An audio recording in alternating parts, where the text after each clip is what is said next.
All right, Shalom Akim, the high spirit wind Judah of the GMS Mississippi camp, giving all honor and glory to the Heavenly Father, Yahweh, by Shem outside, by Shem Dash. I also want to give double honor to our elder apostles and elder bishops of Great Millstone rule well. Peace and blessings, health and wellness to the house of David the elect. And today I want to go into a topic that was on my spirit, all right? You know, dealing with the scripture that we all know, Amos 7:17. Thy wife should be a harlot in the city. And I was just thinking about it from different angles, you know, in one breath. You know, thy wife is not just talking about, you know, your woman, all right? Really, it's the women of our nation who make up the so-called Negro, Hispanic, and Native American women. And the so-called Negro women being the somewhat forefronting tribe as far as behavior, all right, and emulating the mindset of the beast. All right, the Roman Empire really pushing the image of the beast, all right, from the avenue of a woman, all right. But one thing I thought about it was, like I said, it's not just talking about your current woman, all right. Like, this is the women of our nation, all right. And you know, if you think about it, you know, our women as a collective, not every single one, but as a collective, they move like harlots. And if you think about the nature of a harlot, let's say in the sense of a prostitute, right? You got the whoremonger, which is the pimp. Then you got the prostitute. Then you got what they call a square, all right? Or the trick, all right? Because really, the prostitute, she's loyal to the pimp, but she just sees basically the average blue collar as a square, all right? In the underworld, from the perspective of the underworld, when I say underworld, I mean the pimps, the drug dealers, the gangsters. The outside world is considered, you consider like a square. You have a square life, all right? But just like a harlot, Eve is what enticed by, you know, people from that underworld, man, all right? But even from I guess you could say an economic standpoint, Esau really is the pimp. The government is the pimp. And he sets up basically these grounds for breeding harlots, all right? Where he provides incentives to not have a man in the house, like they showed on one show. I think it was called Black Dynamite. They call it a orphanage, right? Those project buildings where it's just Eve having babies without fathers, man. They call it was a satire, but they call it a orphanage, you know. So, and you think about it, Eve not really. A lot of times, Eve ain't checking for, all right, the average working man until them babies pop out, man. Because what is she doing prior? She's most likely been a harlot. Whether she's in the college world or she just literally in the streets, all right? She online, all right? She's playing that carousel. She's on that carousel until them babies come out, man, all right? And just like the pimp, all right, the harlot in the square, or the trick, all right? A lot of Eve look at us blue collars like really you a square. Like if you're a family man or whatever, they're not really checking for you like that because they're in the mind of a harlot. All right? Eve really like degenerates, man, from the underworld, man. And they had this guy in Miami, I think it was spring break, he was interviewing, all right, doing a census, I guess, on the Israelite woman, asking her what type of man was she like. Well, you know, what type of man does she like? Would it be a doctor or a drug dealer? All right, and that was like a drug dealer. Most of them were like a drug dealer or a scammer. All right, and they were all dressed like harlots. All right, and there's no coincidence because Esau Edom, the king of Babylon, he's liberated our women from us to allow them to move like harlots, in the sense of a gatherer abroad, you know, a woman who she doesn't cover her shame. A woman who opens up her bow to every arrow in the pretext of dating, in the pretext of being single. Are those terms not even in the scriptures? Are these are terms given to you by the debaucherous Rome, the decadent Roman Empire? But that's like a harlot, all right? Just like a harlot, all right? It's people from the functional world, the working class, they're looked at as squares. And one phenomenon that's happened within our nation because of the exploitation of so-called black culture, all right, which we don't have black culture, we have Israelite culture. Esau, Edom gave us black culture, all right? The underworld was not supposed to have the dominant view of life. The underground, the drug dealers, the pimps, the gangsters, the street niggas. There was supposed, every society has them, but they were supposed to be a minority within a nation. All right, we were like the only nation where the underworld sets precedence within our nation. So really, every other Jake wanted to be a street nigga, you know, or athlete, and more Eve want to be on a wavelength of Cardi B and Megan Thee Stallion than just a nourishing wife. It might be a nurse or a teacher, man. All right? Although Eve is heavily going to college, they're also playing a harlot, especially when they go to college, if they hadn't started in high school. All right?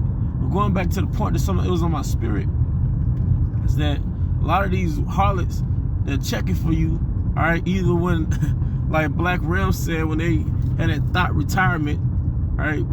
That's why, they get older, they hit the wall, they get fat, and then you ever see a picture of them when they were in their early 20s, all right? They wouldn't be checking for you like that. They wouldn't be ready to settle down for you like that. That nigga woman, man. She ready to settle down when she hit the wall, all right? Because a thought is an acronym for that hoe over there, all right? So a lot of our women, through the freedoms of Rome, they're playing a harlot. If you're single and single gives you a window to explore different men, you're playing a harlot, all right? If you're so-called cheating, you got a side nigga, you a harlot. You entertaining other men, all right? You a harlot. One thing that's dominant in our culture is duplicity, man. The games women play, all right? The double life, double dealing, okay? And that's not for you to start looking at your woman a certain way, hey? But it's just the reality of it, man. All right? This for edification, really. All right? This dating thing, the king of Babylon, all right? It's grounds for being a harlot, and it's grounds for debauchery, all right?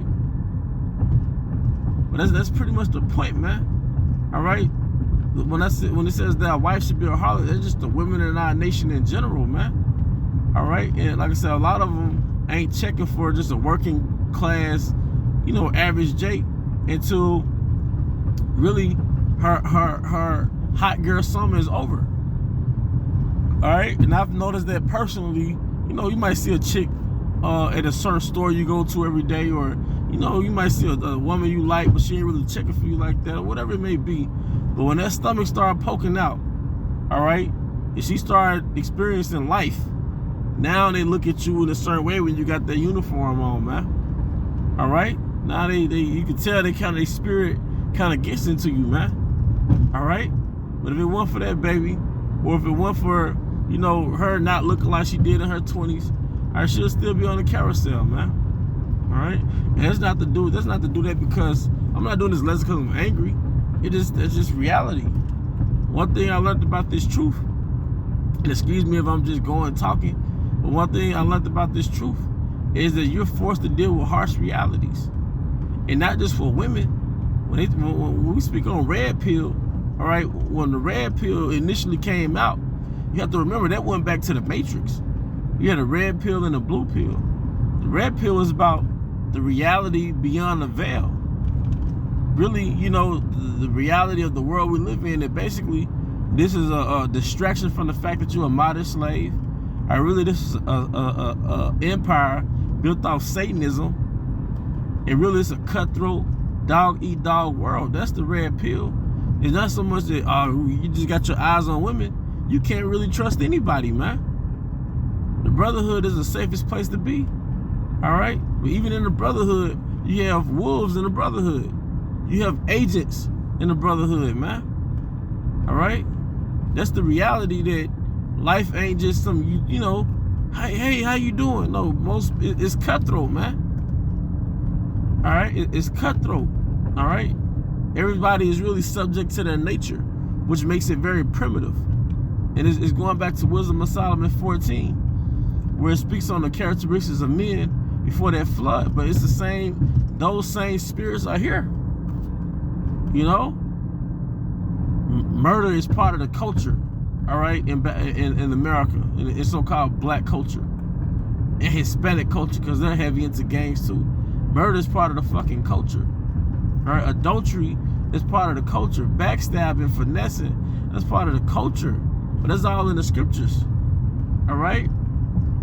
This is a pre-destruction mindset. This is a pre-time of Jacob's trouble mindset. Remember, these stormtroopers are the hand of Yahweh Bashmal Shai.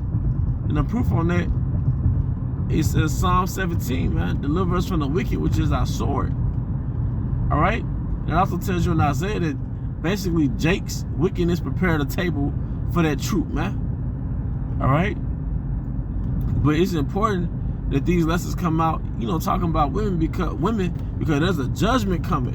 And I personally believe that, you know, Kevin Samuels, he's not a man of Yahweh Shema Shai, but he had a gift. And his gift was really exposing a modern woman. But then he went back to the Most High, like a prophet. No, let me not cause a stumbling block. I'm not saying he is a prophet. But it's like as soon as right before he got big, all right, he went back to the spirit world. So I'm not looking at the man, I'm looking at the message. Because the time of Jacob's trouble is really going to affect the modern woman. The worst thing you could really be is a modern, liberal, independent woman. Hey, check this out.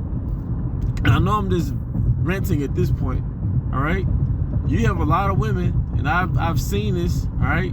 You have a lot of women that they don't have a man living with them, right?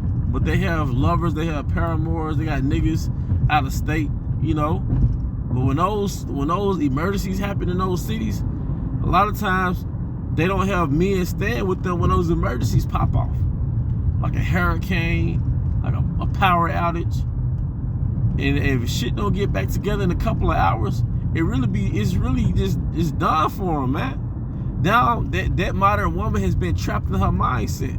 Because a lot of modern women think it's evil to have a man over them. All right, they'll straight up be a harlot and deal with different men before they have one man over them. But when those emergencies in the cities happen, those evils in the cities transpire, like a hurricane, you know, a power outage, or whatever it may be, now you've been trapped in your American mindset. Because now what you thought was evil is now your salvation, which is a man in the house with you, you know? So them niggas that you know, them swipe to the right niggas, all right, them niggas in your DM, they're not in your house to protect you, all right? And that's what you want. You want protection, you want guidance, you want leadership. That's pretty much the point, Hakim. This culture pretty much makes all the women of our nation harlots, man. And just like a harlot, you know, really a lot of the good man is basically like a lame, man. Until she's in survival mode, until, you know, her career didn't go, you know, or she hit the wall. But with that, I hope you brothers and sisters were edified. To the next time, shalom.